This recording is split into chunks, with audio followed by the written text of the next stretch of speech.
Ladies and gentlemen, welcome to Chanel Jasmine, the best novel Chanel for romantic stories. Hai guys, selamat datang di channel Jasmine, channel terbaik untuk menyimak novel-novel romantis.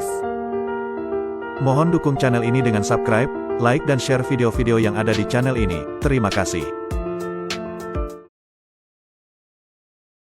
Kaisar Agung Seni Bela Diri bab 1441. Luo Xiu juga tidak tahu bagaimana cara memahami Dao di sini. Selama bertahun-tahun tidak ada yang berhasil, banyak orang yang curiga bahwa di sini sama sekali tidak ada jejak pemahaman Dao dari leluhur Xuanzhen.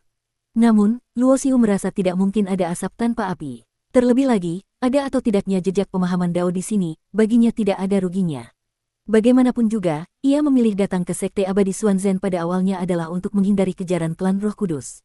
Ia mencari sebuah tempat dan duduk bersila. Lautan bintang berwarna emas yang terbentuk dari kekuatan jiwa di dalam lautan kesadarannya mengeluarkan indera spiritual yang dahsyat.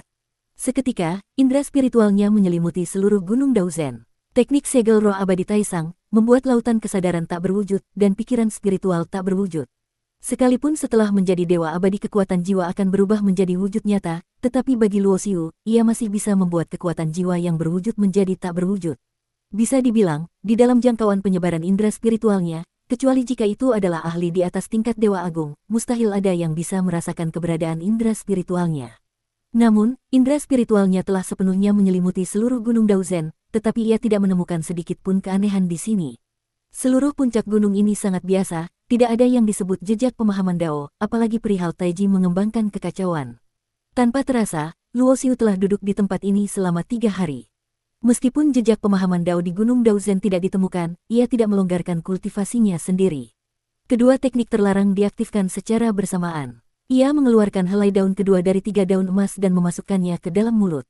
Esensi melimpah yang terkandung di dalam Raja Obat meningkatkan tingkat kultivasinya, menempa kekuatan jiwa dan tubuh fisiknya. Pada saat yang sama, prinsip-prinsip agung dari Dao Langit dan Bumi yang secara alami terkandung di dalam Raja Obat juga membuatnya samar-samar memasuki kondisi pencerahan.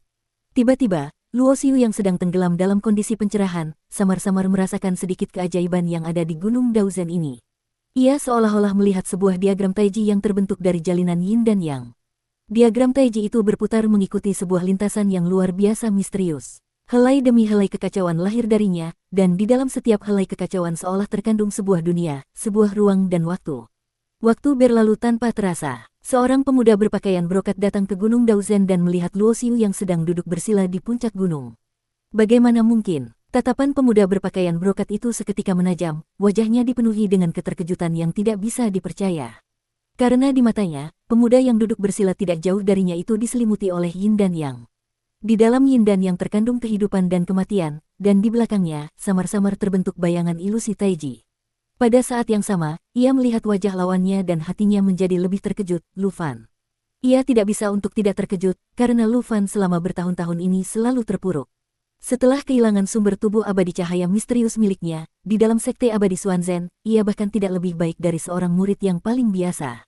Taiji kekosongan kuno. Setelah terkejut, di mata pemuda berpakaian brokat itu muncul rasa iri hati yang mendalam. Perihal leluhur Xuanzhen berasal dari tanah suci kekosongan kuno bukanlah sebuah rahasia di Sekte Abadi Xuanzhen. Tetapi, leluhur Xuanzhen tidak pernah meninggalkan warisan klan kekosongan kuno di dalam sekte. Oleh karena itu, di dalam Sekte Abadi Xuanzhen tidak ada teknik atau jurus yang bisa mengultivasi Taiji kekosongan kuno. Dan saat ini, ia justru melihat si sampah Lu Fan ini memadatkan wujud Taiji kekosongan kuno. Maka sudah pasti ia telah memahami jejak Dao Agung yang pernah ditinggalkan oleh leluhur Xuanzhen di sini. Karena hanya di dalam jejak Dao Agung yang ditinggalkan oleh leluhur Xuanzhen lah terkandung misteri Dao Agung Taiji dari klan kekosongan kuno. Bangun! Tatapan pemuda berpakaian brokat itu menyusut. Ia tiba-tiba berteriak keras, suaranya dipadatkan dengan tingkat kultivasinya, berubah menjadi seberkas suara, dan secara paksa masuk ke telinga Lu Fan. Saat sedang tenggelam dalam pencerahan, Luo Xiu merasa dirinya samar-samar telah memahami sedikit esensi misterius dari Dao Agung kekacauan tertinggi. Tetapi tepat di saat yang krusial ini, sebuah suara seperti ledakan petir menggema di telinganya, menyadarkannya dari kondisi pencerahan. Weng! Ia tiba-tiba membuka matanya. Dari kedua matanya terpancar niat membunuh yang luar biasa tajam dan mengerikan. Niat membunuh itu seperti wujud nyata, menembus kehampaan di depannya. Luo Xiu tiba-tiba menoleh dan melihat pemuda berpakaian brokat yang datang ke Gunung Xuanzhen. Mengapa kau mengganggu pencerahanku? Hanya iseng saja. Tak kusangka kau sampah setelah kehilangan tubuh abadi cahaya misterius masih punya bakat pemahaman seperti ini, bisa memahami jejak Dao Agung Taiji yang pernah ditinggalkan oleh leluhur Xuanzhen. Pemuda berpakaian brokat itu mendengus dingin, matanya menunjukkan penghinaan, bahkan sedikit rasa senang. Ia sendiri tidak bisa memahami Dao di tempat ini, jadi ia juga tidak ingin orang lain bisa memahaminya. Adapun mengganggu pencerahan, Lu Fan, baginya itu hanya sesuatu yang ia lakukan karena ia senang, sesederhana itu. Luo Xiu mendengar perkataan ini, kilatan niat membunuh di matanya semakin tajam. Apa kau tahu bahwa mengganggu pencerahan seseorang sama dengan permusuhan hidup dan mati?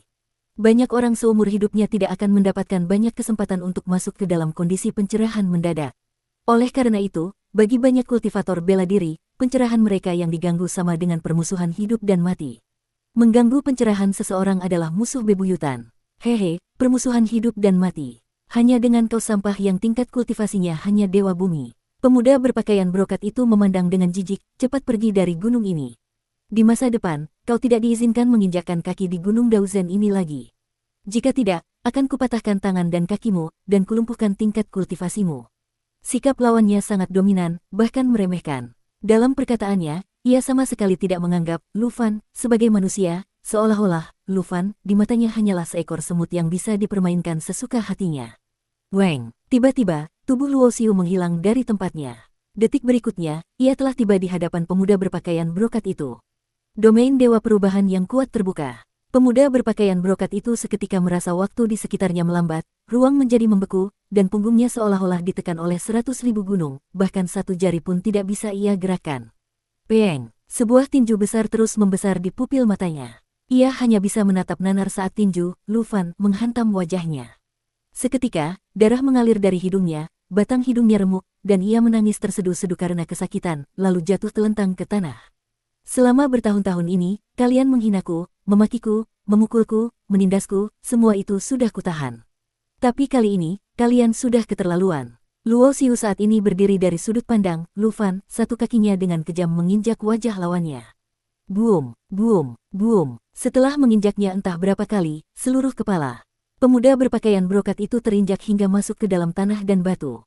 Darah mengalir, tidak berbentuk manusia lagi. Meskipun ia merasa dosa orang ini, mati 100 kali pun tidak akan cukup, tetapi bagaimanapun juga ini adalah sekte abadi Xuanzhen. Niat membunuhnya yang sebesar langit pun harus ia tekan dengan paksa, jadi ia tidak membunuhnya. Pemuda berpakaian brokat itu sudah pingsan total, kepalanya berubah bentuk karena diinjak oleh Luo Xiu, berlumuran darah dan daging. Kesempatan memahami Dao yang begitu bagus, malah dirusak oleh seekor kotoran tikus. Luo Xiu menghela napas pelan. Ia tahu betul sekalipun ia mencincang bajingan ini ribuan kali, akan sangat sulit baginya untuk mendapatkan kesempatan masuk kembali ke dalam kondisi pencerahan mendadak seperti tadi. Terlebih lagi, Gunung Daozhen ini tidak aman. Jika ia memahami Dao di sini, sekalipun beruntung bisa masuk kembali ke dalam kondisi pencerahan mendadak, bagaimana jika datang lagi seorang sampah yang menyadarkannya? Betapa besar kerugiannya. Memikirkan hal ini, Luo Xiu tidak lagi punya mood untuk terus berkultivasi di Gunung Daozhen. Ia berjalan santai menuruni gunung dan kembali ke tempat tinggalnya. Namun, baru saja Luo Xiu kembali, beberapa pancaran cahaya turun dan muncul di dekat rumah kayu kecilnya. Lu Fan, keluar kau! Sebuah teriakan marah terdengar. Yang berbicara adalah pemuda berpakaian brokat yang tadi dihajar di Gunung Daozhen. Cit, pintu rumah kayu perlahan terbuka. Luo Xiu melangkah keluar, matanya menyapu beberapa orang itu. Jika kalian datang untuk mencari masalah, kunasihati kalian untuk pergi sekarang selagi masih bisa. Suasana hatiku sedang sangat tidak baik. Luo Xiu tentu tahu orang-orang ini datang untuk membalaskan dendam pemuda berpakaian brokat itu. Jika bukan karena ia tidak boleh membunuh orang di sini, ia sudah lama menamparkan mati mereka semua. Lu Fan, kudengar kau telah memahami taiji kekosongan kuno di Gunung Daozhen. Salah satu dari mereka melangkah maju dengan sikap merendahkan. Apa urusannya denganmu? Luo Xiu bahkan tidak meliriknya. Lancang, kau hanyalah seorang murid luar, sedangkan kami semua adalah dewa langit dari kalangan murid dalam. Apa yang kami tanyakan, kau jawab saja. Dari mana datangnya begitu banyak omong kosong? Tampaknya sampah ini sama sekali tidak sadar akan situasi. Lumpuhkan saja dia dulu, lalu lakukan pencarian jiwa, semuanya akan kita ketahui.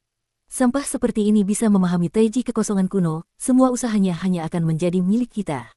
Beberapa murid dalam yang dibawa oleh pemuda berpakaian brokat itu semuanya menunjukkan senyum dingin dan penghinaan. Tentu saja kedatangan mereka kali ini bukan hanya untuk membantu pemuda berpakaian brokat itu melampiaskan amarah. Tujuan sebenarnya adalah rahasia di balik keberhasilan Lu Fan memahami Taiji kekosongan kuno. Sekelompok orang yang tidak tahu diri. Tatapan Luo Xiu seketika menjadi dingin. Ia mengangkat tangannya dan melayangkan satu telapak tangan, cahaya dari jurus tangan penghancur bintang pun mekar. Pada saat yang sama, domain Dewa Perubahan menyebar. Berdasarkan sedikit pemahamannya akan Dao Agung Taiji kekosongan kuno di Gunung Daozen, ia menggunakan Dewa Perubahan untuk mengembangkan bayangan ilusi Taiji. Berkas-berkas cahaya abadi Taiji mekar, seperti pedang. Puff, puff, puff. Dalam sekejap mata, hanya dalam beberapa tarikan napas, beberapa murid tingkat Dewa Langit dari kalangan murid dalam ini semuanya jatuh ke tanah, meraung kesakitan. Bersambung.